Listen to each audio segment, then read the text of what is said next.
और उत्तर प्रदेश में उपचुनाव हो और हैदराबाद वाले भाईजान यानी कि असदुद्दीन ओवैसी की एंट्री ना हो, ऐसा भला कैसे हो सकता है। उपचुनाव की तारीखों के ऐलान के बाद अब एक बार फिर से असदुद्दीन ओवैसी ने भी ये साफ कर दिया कि वो यूपी के उपचुनाव में किसका साथ निभाने वाले हैं।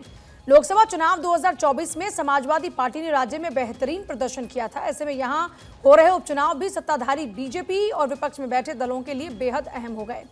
इसी वजह से सभी दल यहां जीत हासिल कर ये साबित करना चाहेंगे कि जनता उनके साथ है और यही वजह है कि असदुद्दीन ओवैसी की पार्टी का रुख भी बेहद जरूरी हो गया। यूपी उपचुनाव पर एआईएमआईएम प्रमुख असदुद्दीन ओवैसी ने कहा अपनी पसंद जाहिर करते हुए कि वो डॉक्टर पल्लवी पटेल यानी अपना दल कमेरावादी की अध्यक्ष के साथ मिलकर चुनाव लड़ेंगे। इस बीच ओवैसी ने दावा किया कि वो उत्तर प्रदेश की हम 2 सीटों पर उपचुनाव लड़ेंगे और बाकी सीटों पर पल्लवी पटेल फैसला करेंगी। वो इस तरह बयान देकर क्लियर करते हैं कि वो किसके साथ जा रहे हैं। हमारी बहन मोहतरमा पल्लवी पटेल साहिबा के साथ इस चुनाव में जाएंगे, लड़ेंगे। और जहां तक मुझे हमारे उत्तर प्रदेश के अध्यक्ष ने बताया है कि 2 सीट पर हम लड़ेंगे और बाकी सीट पर जो हमारी बहन पल्लवी पटेल तय करेगी वो लड़ेंगे, मगर हम लोग साथ मिलकर लड़ेंगे ये बाई इलेक्शन।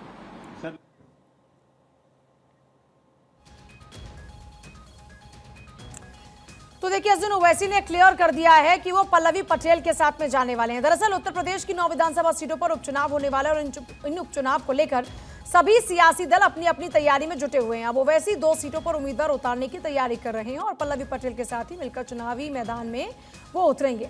दरअसल यूपी में मिर्जापुर की मंझवा सीट, अंबेडकर नगर की कटहरी सीट, मैनपुर की करहल सीट, कानपुर की सीसामऊ, प्रयागराज की फूलपुर, मुजफ्फरनगर की मीरापुर, मुरादाबाद की कुंदर की सीट के साथ साथ गाजियाबाद और अलीगढ़ की खैर सीट पर उपचुनाव होना है।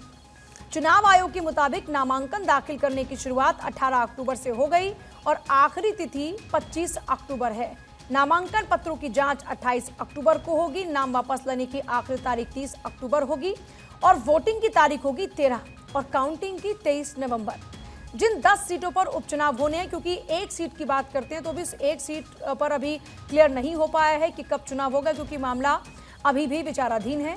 तो जिन 9 सीटों की बात हम कर रहे हैं उसमें 5 सपा के पास नहीं। अगर पहले 10 का समझ लेते हैं आंकड़ा कि जिन 10 का हम बात करें जिसमें से एक अभी भी जिस पर डेट कंफर्म नहीं है, उसमें ओवरऑल अगर हम बात करते हैं तो 5 सपा और 5 एनडीए गठबंधन के पास थी। बीजेपी के खाते में 3, आरएलडी के और निषाद पार्टी के पास 1-1 सीट थी।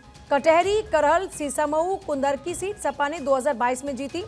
अयोध्या की जो मिल्कीपुर सीट है वो सपा के खाते में थी, जिस पर अभी तारीख नहीं है, जिसका जिक्र भी हम कर रहे थे। तो इसके अलावा फूलपुर, मंझवा, गाजियाबाद, सदर, खैर, मीरापुर सीट पर उपचुनाव होना है। 9 सीटों पर तारीख तय हो चुकी है और 1 पर अभी बाकी है।